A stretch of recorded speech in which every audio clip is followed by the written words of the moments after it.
What is going on, guys? It is BenQ here, back with a new guide. Now, in this guide, I'll be talking about ways you can give yourself a better chance of winning more games. So guys, let's get to it. So first, I want to talk about what you should do if both your teammates go down, which is to get away and let your opponents loot your teammates. Remember, we are going for the win, and getting those banners is much less risky than fighting a 1 versus 3. Now, say your teammates knock at least 2 of the opponents or even 1 of them, then you can usually go and take a whack at the fight. Although, if all 3 of the opponents are up, then yes, you can still take some chances and fight, but it might just be best waited out depending on how fast your teammates got dropped. You can usually feel it out if you should be fighting the 1v3 or not. As you can see, both my teammates get dropped quite quickly, and I almost end up getting eliminated too. I heal up and I just hide in a corner until they get looted up and leave. You want to hide as fast as possible because remember, your teammates are on a timer, so try not to take shots from a distance as it'll make it harder to recover both banners. Most of the time, you usually get a chance to recover both banners because your opponents won't mind the respawn as they'll be thinking about being able to re-kill you guys again.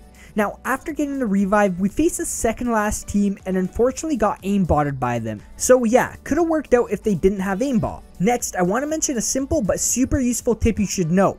Now, when picking up your first few weapons, you might just run with your hands out and spam a bunch of weapons and not worry about anything because you've got your weapons.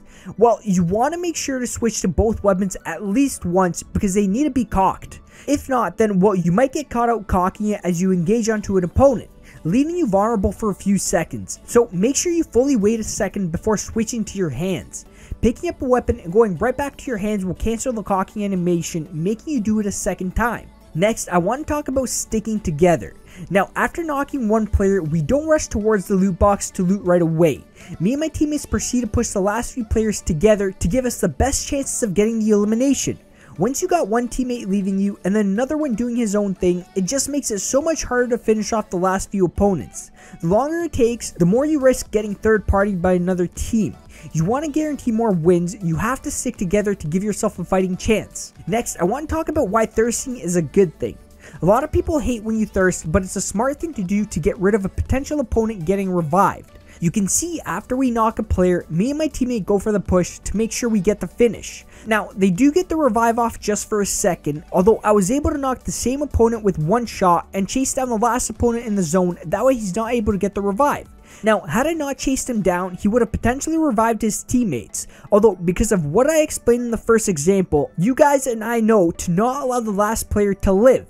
So guys, this was my first tips and tricks videos catering to winning more, and I've got plenty more to come. Anyways guys, thanks for watching and hope you have a great rest of your day and night, and I'll see you on the next one.